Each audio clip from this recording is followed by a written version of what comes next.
గోవింద గోవింద గోవింద గోవింద.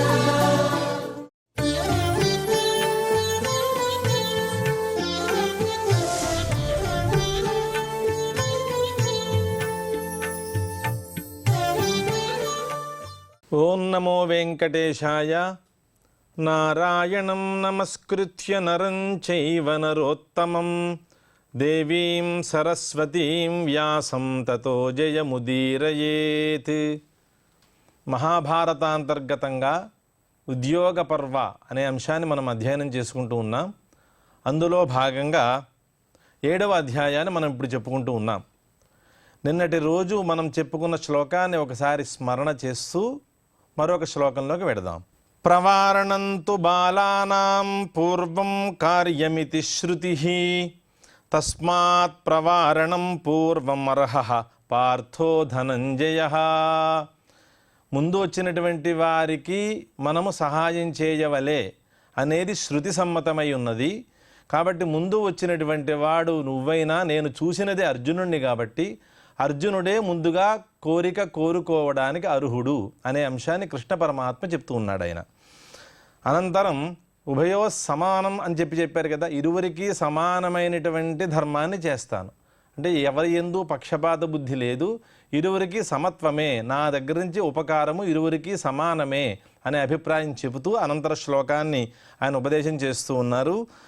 మత్సంహనన తుల్యానాం గోపానాం అర్బుదం మహతి నారాయణ ఇతి ఖ్యాతాః సర్వే సంగ్రామయోధినః. మత్సంహనన తుల్యానాం, నాతో నా దేహముతో సమానమైనటువంటి దేహదారుఢ్యం ఉన్నటువంటి వాళ్ళు, మత్సంహనన తుల్యానాం గోపానాం, అటువంటి గోపులుట వాళ్ళు, గోపాలకులు.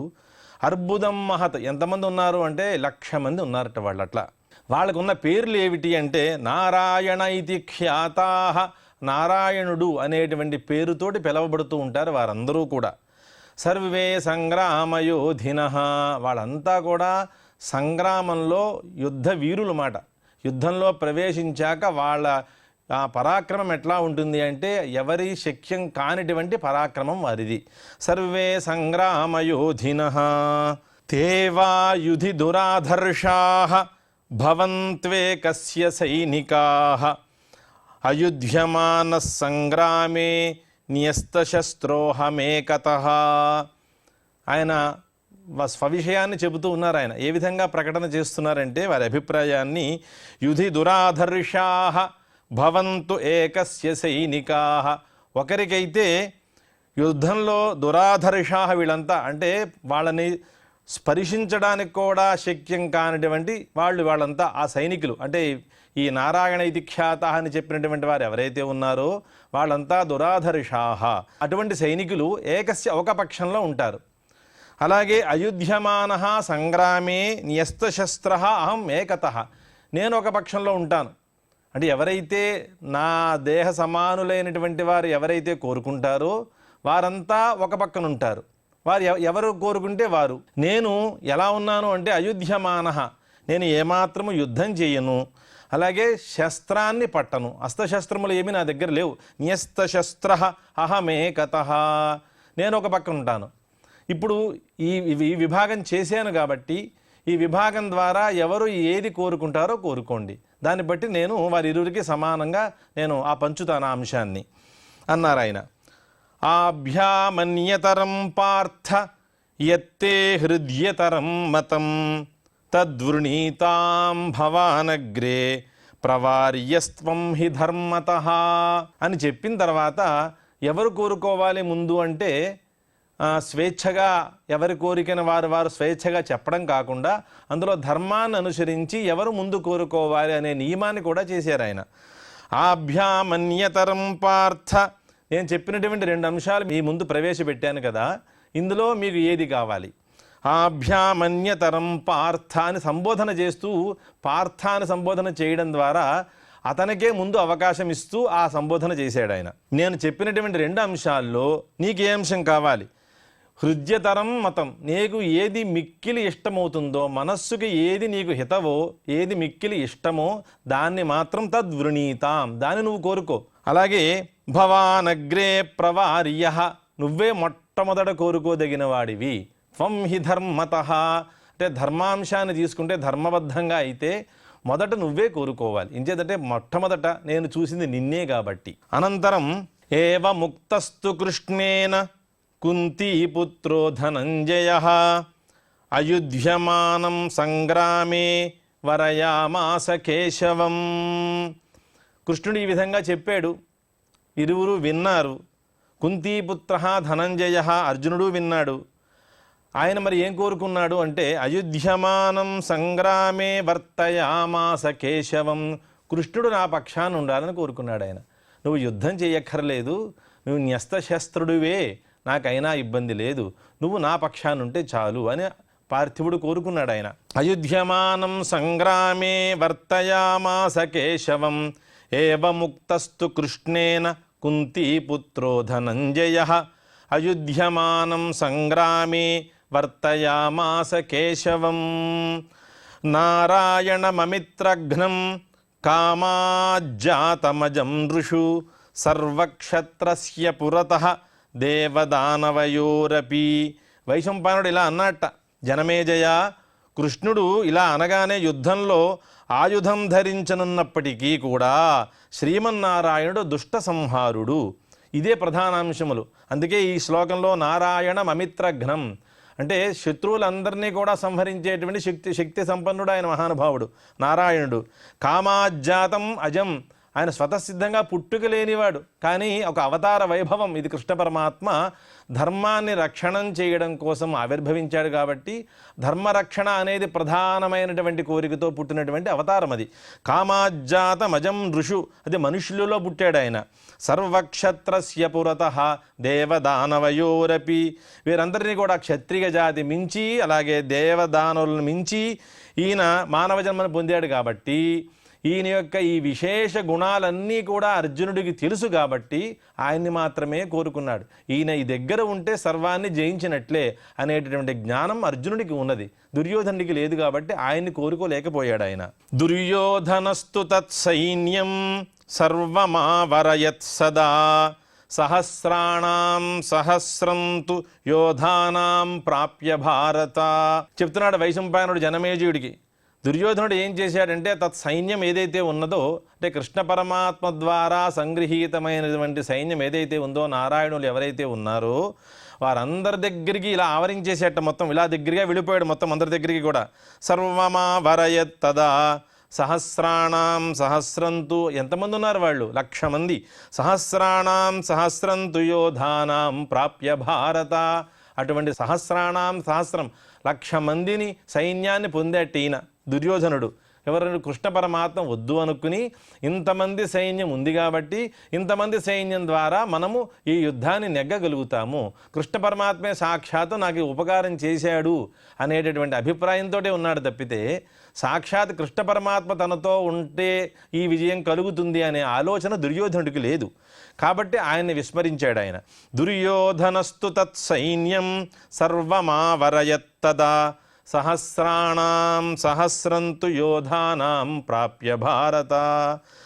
కృష్ణం చాపహృతం జ్ఞాత్వా సంప్రాప్య పరమాం ముదం దుర్యోధనస్తు తత్సైన్యం సర్వమాదాయ పార్థివః. కపం కృష్ణుడి దగ్గర నుంచి ఇదంతా తీసేసుకున్నాం కదా. అపహృతం అంటే రిక్తీకృతం, ఆయన దగ్గర సైన్యమే లేదు, శూన్యంగా చేసేసాం ఆయన్ని. ఏ సైన్యము లేకుండా ఉన్నాడు కృష్ణ పరమాత్మ. అటువంటి వాడు ఒక్కడు ఇంతమంది సైన్యంతో కూడిన నన్ను జయించలేడు ఆయన అని ఆయన రిక్తం చేసేసాను కాబట్టి, ఆయన దగ్గర సైన్యం లేదు కాబట్టి చాలా ఆనందపడుతున్నాడు. యుద్ధం నాదే, యుద్ధం నా పక్షంలోనే జరుగుతుంది, జయం నాదే అనే అభిప్రాయంలో ఉన్నాడు ఆయన.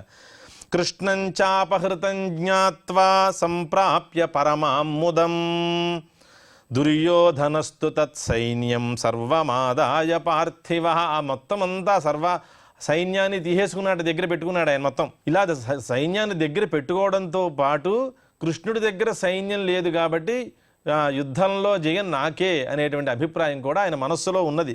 అనంతరం తతోభ్యయాత్ భీమబల రౌహిణేయం మహాబల సర్వం చాగమనే హేతుం స తస్మై సన్యవేదయత్ ప్రత్యువాచ తతశౌరి ధార్తరాష్ట్రమిదం వచః. జనమేజయ, దుర్యోధనుడు 10 లక్షల సైన్యాన్ని తీసుకున్నాడయ్యా.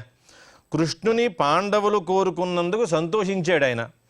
తరువాత మహావీరుడైనటువంటి బలరాముడు ఉన్నాడు కదా, ఆయన వద్దకు వెళ్ళాడు. ఆయన వెళ్ళిన తర్వాత తన రాకకు కారణాన్ని ఆయనకి నివేదించాడు. బలరాముడికి నేను ఎందుకు వచ్చాను, ఆయన యొక్క రాకకి కారణాన్ని బలరాముడి దగ్గర చెప్పాడు ఆయన. అప్పుడు బలరాముడు ఈ విధంగా బదులిచ్చాట ఆయన. ఇటు పైన బలరామ ఉవాచ బలదేవ ఉవాచ విదితంతే నరవ్యాఘ్ర సర్వం భవితుమర్హతి యన్మయా ఉక్తం విరాటస్య పురా వైవాహికే తదా. బలరాముడు చెబుతూ ఉన్నాడు ఈ విధంగా, హే నరవ్యాఘ్ర అని దుర్యోధనుని సంబోధన చేస్తూ, విదితంతే నరవ్యాఘ్ర యన్మయా ఉక్తం విరాటస్య పురా వైవాహికే తదా. విరాటని యొక్క గృహంలో ఆ వివాహ సందర్భంలో నేను ఆ రోజు చెప్పానని ఒక మాట. ఏం చేద్దంటే అజ్ఞాతుడైనటువంటి యుధిష్ఠిరుడు పాచికలాడడానికి వచ్చి తద్వారా అతను పరాజితుడయ్యి రాజ్యభ్రష్టుడైతే ఇందులో దుర్యోధనుడిని తప్పేముంది అని ఆ రోజు అన్నాడు ఆయన ఆ వివాహ సందర్భంలో. అన్నప్పుడు నేను ఇదే మాట నేను అప్పుడు అన్నాను, యన్మయా ఉక్తం విరాటస్య పురే వైవాహికే తదా విదితంతే తత్సర్వం. నీకు అదంతా తెలుసున్నదే, భవితుమర్హతి, అదంతా అవుతుందనేది నాకు తెలుసు, అంచేత ఇదంతా నీకు తెలుసున్నటువంటి విషయమే అని బలరాముడు దుర్యోధనుడితో అంటున్నాడు ఈ మాటని. నిగృహ్యోక్త హృషీకేశ త్వదర్థం కురునందన మయా సంబంధకం తుల్యం ఇతి రాజన్ పునః పునః. హృషీకేశ త్వదర్థం కురునందన. హృషికేశుడు నీ కోసం కురునందన అని ప్రార్థన పిలుస్తూ దుర్యోధనుణ్ణి నీ కోసం పలుమార్లు చెబుతూనే ఉన్నాను. నిగృహ్య నితరాం నీ అంశాన్ని అక్కడ చెబుతూనే ఉన్నాను, అతని దగ్గర ఉచ్చరిస్తూనే ఉన్నాను నీ మాటని. మయా సంబంధకం తుల్యం. నైనా నాతోటి మనతో సంబంధం అనేది సమానమే, ఇరువురికి సంబంధ భేదం లేదు మనకి. ఆయన దుర్యోధనుడు ఏ సంబంధం ఉందో అలాగే అర్జునుడితోటి అదే సంబంధం, ఇరువురి యందు సంబంధం సమానంగానే ఉన్నది అనే విషయాన్ని తుల్యం ఇది రాజన్ పునః పునః, సమానంగానే ఉందనే విషయం పునఃపునః నేను చెబుతూనే ఉన్నాను కృష్ణ పరమాత్మ దగ్గర, నా లోపం ఏమీ లేదు ఇందులో. అనంతరం నచ తద్వాక్యముక్తం వై కేశవం ప్రత్యపద్యత. తద్వాక్యముక్తం, నేను ఆ మాటను చెబుతూనే ఉన్నాను కానీ కేశవం ప్రత్యపద్యత నచ ప్రత్యపద్యత, కేశవుడు మాత్రం ఆ వాక్యాన్ని స్వీకరించలేదయ్యా. నేను ఇరువురి యందు బంధం సమానమే అని నేను ఎన్నిసార్లు చెప్పినా ఆ మాటని మాత్రం కేశవుడు స్వీకరించలేదు. కాబట్టి ఆయన స్వీకరించిన మాటను నేను ఏ రకంగానూ నీకు ఉపకారం చేయలేను అనే భావాన్ని వ్యక్తం చేస్తున్నాడు ఆయన. నచ అహముత్సహే కృష్ణం వినా స్థాతుమపి క్షణం.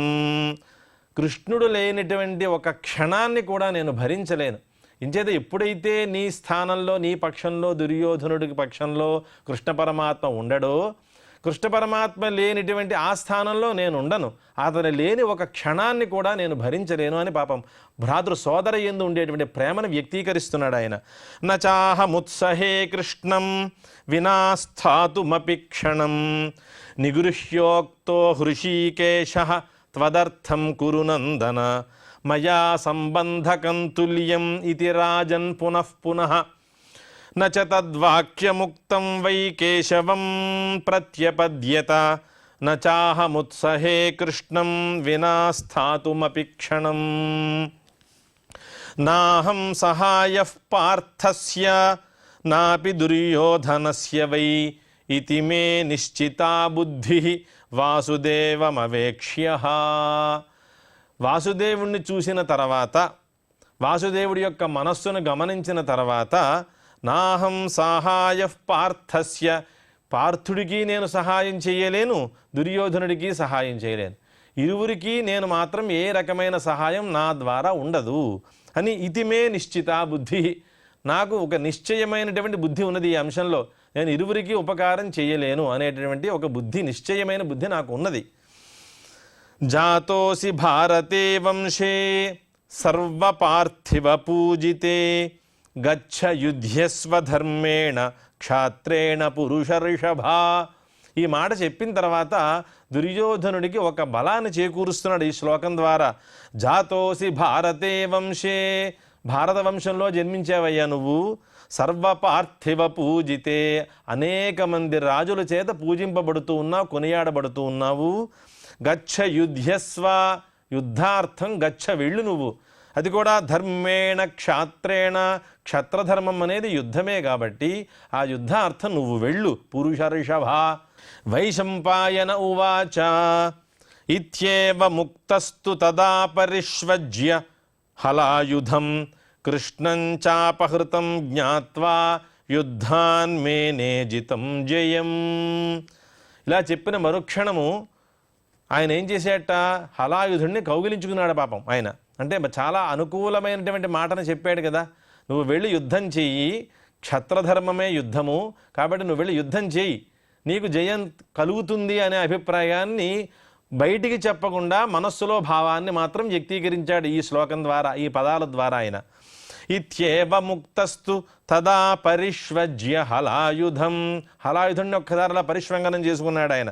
కృష్ణం చాపహృతం జ్ఞాత్వా, అలా ఎప్పుడైతే పరిష్వంగనం చేసుకున్నాడో తర్వాత ఈయన అభిప్రాయం ఎట్లా ఉంది అంటే దుర్యోధనుడికి కృష్ణంచ అపహృతం జ్ఞాత్వా, ఈయన్ని దగ్గర మొత్తం సైన్యానంతా తీసేసుకున్నాం కాబట్టి, ఈయన దగ్గర సైన్యమే లేదు కాబట్టి, ఈయన ఒంటరివాడుగా ఉన్నాడు కాబట్టి, ఈయన రిక్తీకృతం, ఈయన మొత్తం శూన్యం చేసేసాను, ఈయన దగ్గర ఒక్క సైన్యం కూడా లేకుండా, కాబట్టి యుద్ధం వల్ల కలిగేటువంటి జయం ఏదే ఉందో ఆ జయం నేనే పొందుతాను అని అనుకున్నట్టు ఆయన.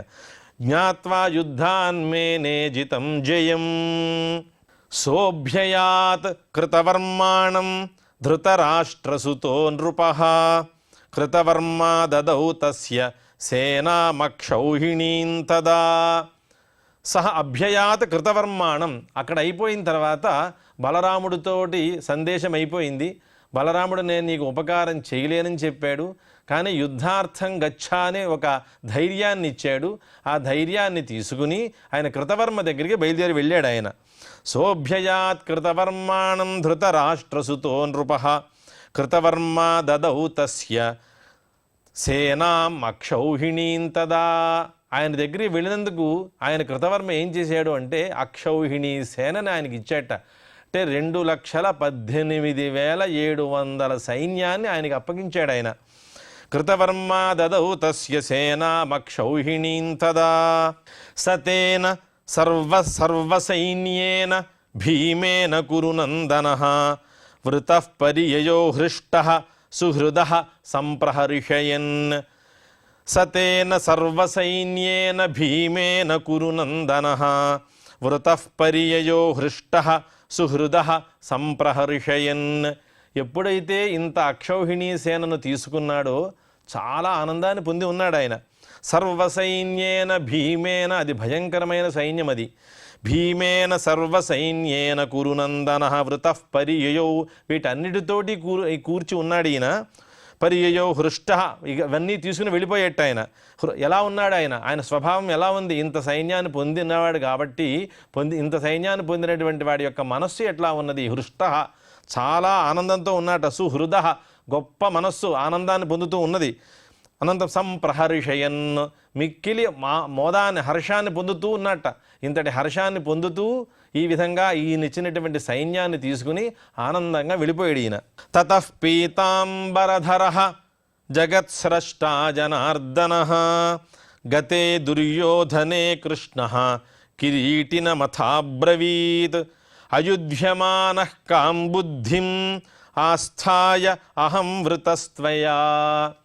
దుర్యోధనుడు అక్కడి నుంచి వెళ్ళే పర్యంతము అర్జునుడితో ఎటువంటి సంవాదం చేయలేదు కృష్ణ పరమాత్మ. అంటే ఆయన అభిప్రాయాన్ని చెప్పాలి అంటే దుర్యోధనుడు ఉండగా అది కుదరదు కాబట్టి ఆయనకి చెప్పిన తర్వాత ఆ సైన్యాన్ని ఇచ్చి పంపించిన తర్వాత దుర్యోధనుడు అక్కడి నుంచి వెళ్ళిపోయిన తర్వాత ఆయన ఎవరితోటి మాట్లాడుతున్నాడు, అర్జునుడితోటి మాట్లాడుతున్నాడు. తతః పీతాంబరధరః, పీతాంబరధరుడే ఉన్నాడు మహానుభావుడు నారాయణుడు. కృష్ణ పరమాత్మ జగత్సృష్ట సర్వ జగత్తుని సృష్టిస్తూ ఉన్నటువంటి వాడు జనార్దనుడు. గతే దుర్యోధనే, దుర్యోధనుడు వెళ్ళిపోయినప్పుడు కిరీటిన మథాబ్రవీత్, అనంతరం అర్జునుడు అడిగేట, ఏమని అడిగాడంటే అయుధ్యమానః కాం బుద్ధిమాస్థాయ అహం మృతస్త్వయా, నేను యుద్ధం చెయ్యను అని చెప్పాను కదా, కానీ ఏ యుద్ధము చేయకుండా ఏ ఆలోచనతో నువ్వు మనస్సులో నన్ను ఉంచుకుని నన్ను కోరుకున్నావయ్యా నువ్వు అని ప్రశ్న వేశాడు ఆయన. అయుధ్యమానః కాం బుద్ధిమాస్థా, ఎటువంటి ఆలోచన చేసావు నువ్వు నా విషయంలో? నేనే యుద్ధం చేస్తాను అని అనుకున్నావా? అటువంటి ఆలోచన లేదు. నేను అయుధ్యమానానా, పోనీ శస్త్రాన్ని చేయబడతాను అనుకున్నావా? అటువంటి ఆలోచన ఏనా ఉందా నీకు? అటువంటి ఆలోచన ఉంది అంటే న్యస్త శస్త్రోహం అని నేను ముందు చెప్పాను. కాబట్టి శస్త్రాన్ని చేపట్టను, యుద్ధం చెయ్యను. ఏ రకంగా నువ్వు ఏ ఆలోచన నీ మనస్సులో ఉంచుకుని నన్ను కోరుకున్నావు అని అందంగా చక్కగా ఉంచే ప్రశ్న వేశాడు అర్జునుడికి ఆయన. తతః పీతాంబరధరః జగత్స్రష్టా జనార్దనః గతే దుర్యోధనే కృష్ణః కిరీటిన మథాబ్రవీత్ అయుధ్యమానః కాం బుద్ధిమాస్థాయ అహం మృతస్త్వయా. తర్వాత ఈ అడిగిన ఈ ప్రశ్నకి అర్జునుడు ఈ విధంగా సమాధానం చెబుతున్నాడు పాపం ఆయన. భవాన్ సమర్థస్తాన్ సర్వాన్ నిహంతుం నాత్ర సంశయః, వారు ఎంతమందిని నువ్వు దుర్యోధనుడికి ఇచ్చి పంపించినా, దుర్యోధనుడి పక్షంలో ఎంతమంది సైన్యం ఉన్నా వారందరినీ కూడా చంపడానికి నువ్వు ఒక్కడివే సమర్థుడవు అని అర్జునుడు చెప్తున్నాడు కృష్ణ పరమాత్మతోటి. భవాన్ సమర్థస్తాన్ సర్వాన్ నిహంతుం నాత్ర సంశయ, ఈ విషయంలో నాకు ఎట్టి సంశయమూ లేదు అని చెప్పాడు పాపం ఆయన. నిహంతుమహమప్యేకః సమర్థః పురుష రిషభ, వాళ్ళందరినీ చంపడానికి నేను కూడా సమర్థుణ్ణే వాస్తవంలో, కానీ నేను నిన్నే కోరుకుంటున్నాను, నేను సమర్థుడినైనా కూడా. ఏమిటా సమర్థత అంటే భవాంస్తు కీర్తిమాన్ లోకే తద్యశస్త్వాం గమిష్యతి యశసాం చాహమప్యర్థీ తస్మాదపి మయా వృతః. ఈ శ్లోకాన్ని రేపటి రోజు మనం దీన్ని విశ్లేషణ చేసుకుందాము. ఈ శ్లోకంతో ఈరోజు సమాప్తి చేసుకుంటూ ఓం శ్రియః కాంతాయ కళ్యాణ నిధయే నిధయేర్థినాం శ్రీవేంకట నివాసాయ శ్రీనివాసాయ మంగళం.